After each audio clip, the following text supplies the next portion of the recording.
Hey, salut à tous! Aujourd'hui on se retrouve pour le premier vrai épisode de ma série Une vie dans un corps obèse. Alors prends-toi un petit thé, un petit café, ce que tu veux, assis-toi confortablement et on se retrouve tout de suite.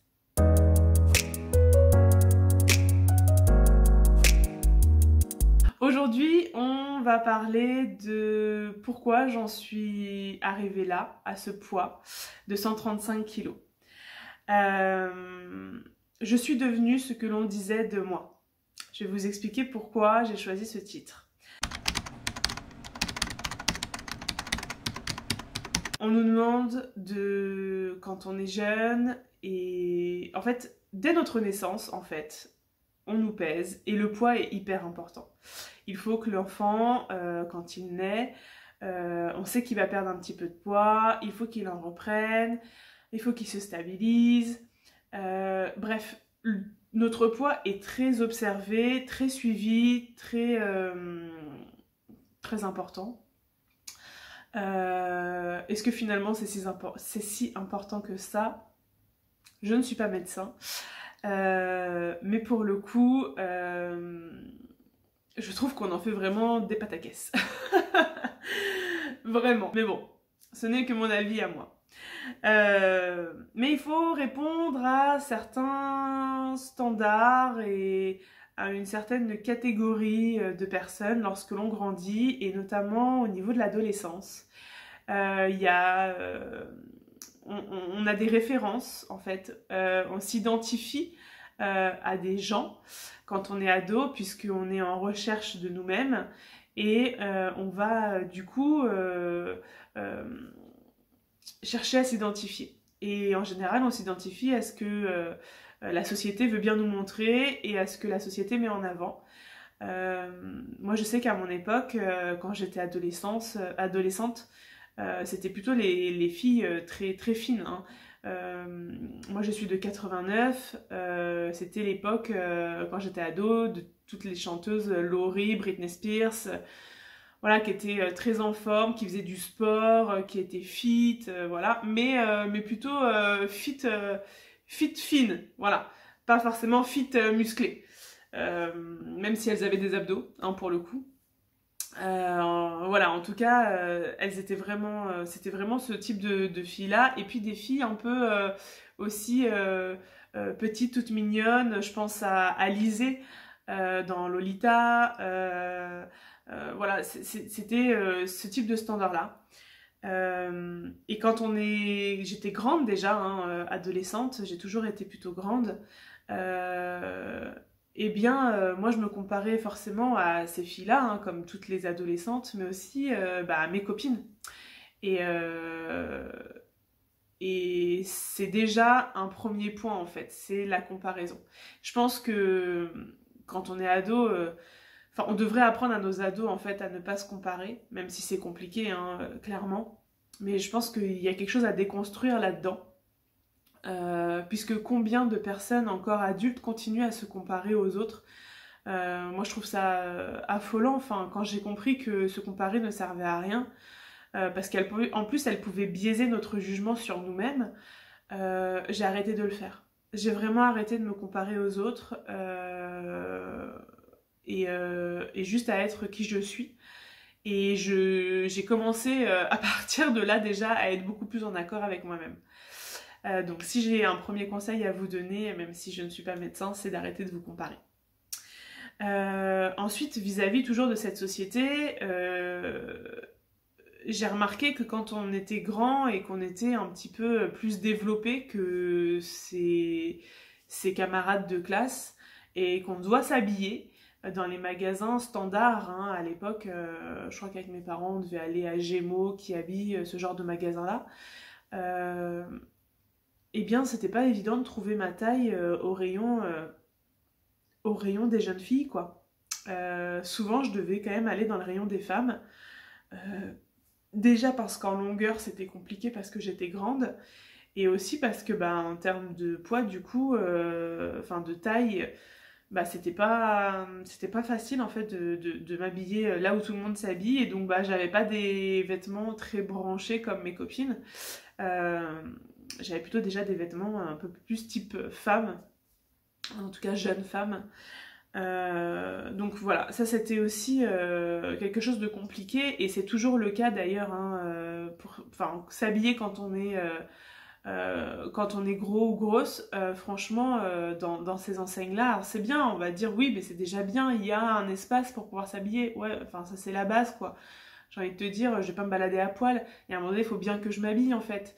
Donc encore heureux qu'il y a encore quelques marques qui permettent d'avoir un espace, parce que c'est pas le cas dans toutes les enseignes, mais au moins avoir un espace qui va jusqu'au 56, ouais, bah c'est la base en fait, parce qu'on vit dans une société où en plus l'obésité est de plus en plus importante.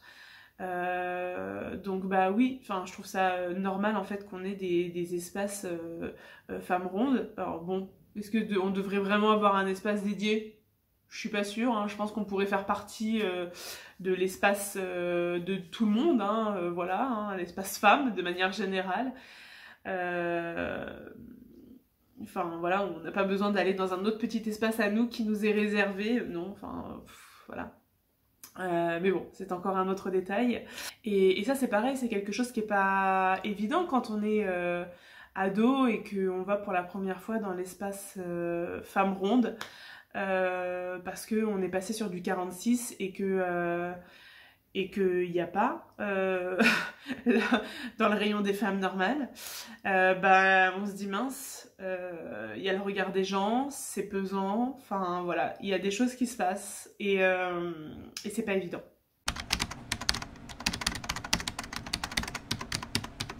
Je suis devenue ce qu'on disait de moi aussi à cause, entre guillemets, de mes proches et de ma famille. Il n'y avait aucune préméditation de leur part. Seulement, j'aimerais sensibiliser les gens à faire attention à ce qu'ils peuvent dire, puisque ça peut être, ça peut créer des traumas en fait, et ça peut désaxer certaines choses sans que ce soit la volonté de base en fait. Je vais vous donner des exemples. Quand j'étais petite, j'allais régulièrement dans la maison de campagne avec mes grands-parents maternels. Et donc sur les routes, eh bien, de campagne, il y avait des vaches. Et j'étais jeune, hein, je devais avoir, je sais pas moi, moins de 10 ans, un truc comme ça. Et mon grand-père regardait les vaches et disait « Ah, regarde, des Lucies !» Des mois. Les vaches, c'était des mois. Alors, ben, moi, j'étais jeune, je rigolais. Et en fait, cette phrase-là, elle m'est restée toute ma vie. Toute ma vie, je me suis dit, en fait, je suis une vache, je suis une grosse vache. C'est ça, en fait. Et je pense que mon grand-père, c'était pas méchant, mais c'était déplacé, dévalorisant, humiliant. Et voilà, c'était pas réfléchi de sa part. Combien de fois on m'a dit que j'ai un cul de percheron, donc on m'assimile à un cheval, un percheron, les chevaux les plus imposants, les chevaux de trait. Bah mon cul est devenu un cul de percheron, hein, oui, oui, clairement. Combien de fois aussi, même avec des copines ou quoi, ou même des collègues, on est en train de manger, c'est l'heure du repas, et on dit « Ah, tu manges tout ça ?» Bah ouais, j'ai faim. Tu sais pas si j'ai mangé ce matin, si j'ai mangé hier soir. Et tu sais pas si je vais pas aller au sport à la fin de la journée, et donc du coup j'ai besoin de manger. Enfin, en fait, d'où tu te permets de dire ça? Tu vois? Et à l'inverse, ah, tu ne manges que ça. Bah, faut manger encore un peu là, tu vas être malade. Bah, laisse-moi manger ce que je veux en fait. Hein? Je sais ce que je dois manger, non? Faisons-nous confiance. Hein? Arrêtons de juger ce qu'on mange et ce qu'on mange pas. C'est quelque chose qui m'a toujours choquée en fait. faut qu'on arrête de se permettre de juger ce que mangent ou ne mangent pas les gens. Bien sûr, quand on est enfant et qu'on vit avec nos parents doivent aussi faire attention à ce qu'on mange pour justement être sûr qu'on ne parte pas dans des dérives, surtout au niveau de l'adolescence, etc. Qui pourraient développer des TCA, donc des troubles du comportement alimentaire. Mais pour autant, je pense que de base, un enfant sait ce qu'il doit manger pour son, enfin voilà, pour être en bonne santé et être bien dans son corps. Moi, je le vois avec mon fils de 3 ans. On ne l'a jamais forcé à finir son assiette. Par contre, on était intransigeants sur le fait qu'il devait goûter les aliments qui étaient proposés dans son assiette ou à table, s'il le souhaitait, mais au moins ceux qui étaient dans son assiette. Et s'il ne voulait pas terminer son assiette, c'était ok. Et s'il voulait se resservir, c'était ok aussi. Des fois, il avait très faim, des fois, il avait moins faim. Bah, c'est ok. Et en fait, si on continuait juste à écouter notre corps, sans perversion, juste voilà, en l'écoutant tel quel, je suis persuadée qu'on ferait de nous des adultes en pleine conscience quand on mange, et on saurait très bien quand on doit s'arrêter, quand on doit continuer et ce que l'on doit manger, et on n'aurait pas toutes ces questions à se poser. Donc voilà, tout ça a contribué hein, finalement à venir désaxer des choses chez moi, parce que bah, forcément quand on nous dit « Ah, tu manges tout ça ?» tu te dis « Mince, bah ouais, j'avais faim, mais peut-être que du coup c'était pas normal. Peut-être que pour mon âge c'était pas normal, peut-être que pour mon poids c'était pas normal, peut-être parce que je suis une femme c'était pas normal. » Bref, on se pose plein de questions, et à partir du moment où on commence à se poser des questions sur ce que l'on mange, etc., bah on peut avoir des troubles du comportement alimentaire. La troisième personne hein, qui a fait de moi ce que je suis aujourd'hui, eh bien c'est moi-même. Voilà, tout simplement. Je vais vous insérer des petites photos de moi quand j'étais jeune. Il faut savoir que lorsque j'étais donc jeune à ces âges-là, donc de la pré-ado, ado, adolescence, etc. Eh bien en fait moi je me trouvais énorme. J'étais persuadée d'être énorme. Parce que comme je vous disais dans la vidéo d'introduction, je me comparais à mes copines. Quand je regardais nos cuisses quand on était assises à notre table d'écolière, que je regardais nos cuisses et je me disais il y a un problème, je suis énorme. Et puis quand on est jeune on se fait facilement moquer aussi. Au niveau du sport je sentais bien que quand je courais j'étais assez vite essoufflée, j'aimais pas courir en plus, hein, franchement un truc qui m'a toujours que j'ai toujours détesté faire. Et du coup ouais, je me trouvais énorme, etc. Et en fait, il y a des explications à tout ça. C'est que j'ai très rapidement fait de la natation, donc je me suis musclée. J'étais un petit peu carrée du coup. Et c'est ça en fait. Et c'était juste ça l'explication de pourquoi pourquoi j'avais des cuisses un peu plus grosses que mes copines. J'étais plus musclée, plus développée. Parce que en fait pendant des années je n'avais aucune cellulite, même ado hein, j'avais pas de cellulite, j'étais ferme, enfin voilà, d'ailleurs on touchait mes cuisses, on me disait waouh c'est super dur en fait. Bah ouais, parce que j'étais musclée en fait, et parce que je faisais du sport, même si j'aimais pas courir et que je détestais ça, mais j'aimais nager, j'aimais faire de la natation. Et puis j'aimais faire du vélo, et enfin voilà, j'aimais faire du sport de manière générale.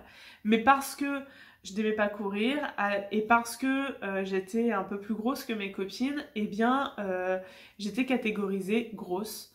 Alors qu'en soi, je vous en montre encore des photos, mais il n'y avait aucune raison de dire que j'étais grosse.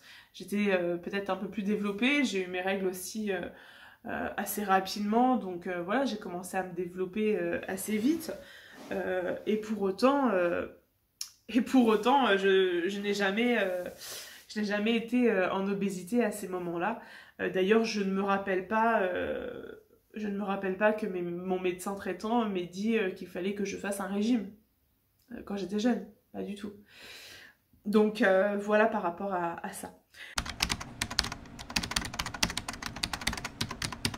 Donc voilà comment je suis devenue ce que l'on disait de moi. Et il faut savoir que dans mon histoire de vie, il y a eu des traumas qui n'étaient pas forcément liés à l'alimentation, quoique, puisque quand j'étais toute petite, on a fait du chantage avec moi pour que je ne dise pas certaines choses. Et on a fait du chantage via la nourriture. Et là, je vous parle de ça, j'étais vraiment très petite, hein, j'avais aux alentours de 5 ans. Et pour que je ne dise pas certaines choses qui étaient très graves, eh bien, on m'achetait avec la nourriture parce que bah, j'ai toujours été une jeune fille gourmande. J'aime manger. Je pense que j'aimerais toute ma vie manger. Et voilà, on me permettait d'avoir du chocolat si je ne disais pas les choses, on me permettait de me resservir en frites si je ne disais pas les choses, et donc on a acheté mon silence avec la nourriture déjà toute petite. Donc ça a été un premier dérèglement de moi vis-à-vis de la nourriture. Ensuite, il faut savoir que chez mes parents, on mangeait plutôt équilibré. Il n'y avait pas de raison apparente pour que je sois en prise de poids plus que quelqu'un d'autre. On mangeait équilibré, on mangeait de tout. Moi, j'étais pas une enfant compliquée en plus, hein. Je mangeais mes légumes, je mangeais tout ce qu'on me donnait, en fait, je mangeais, il n'y avait aucun problème.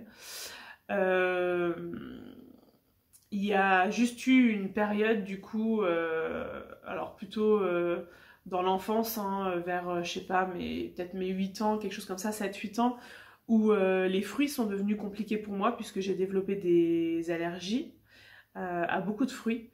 Donc ça a été un peu problématique, puisque j'ai dû arrêter de consommer la plupart des fruits. Donc voilà, il y a eu ça. Et après, excepté ça, sinon mon alimentation était correcte. Alors le midi, je mangeais à la cantine, hein, mais bon, c'est pas avec la cantine que ça pouvait me faire prendre du poids. Par contre, il y avait quand même quelque chose comme de réconfortant dans la nourriture. Quelque chose un peu de cocooning dans la nourriture et que j'appréciais. Je reviendrai hein, sur tout ce que j'ai pu tester comme thérapie, etc. dans d'autres vidéos. Là, l'idée, c'était vraiment de vous faire comprendre que ce que vous dites et ce que vous faites peut vraiment avoir un impact en fait sur la personne. Vous ne savez pas la portée quelle portée vont avoir vos mots, quelle portée vont avoir vos actes.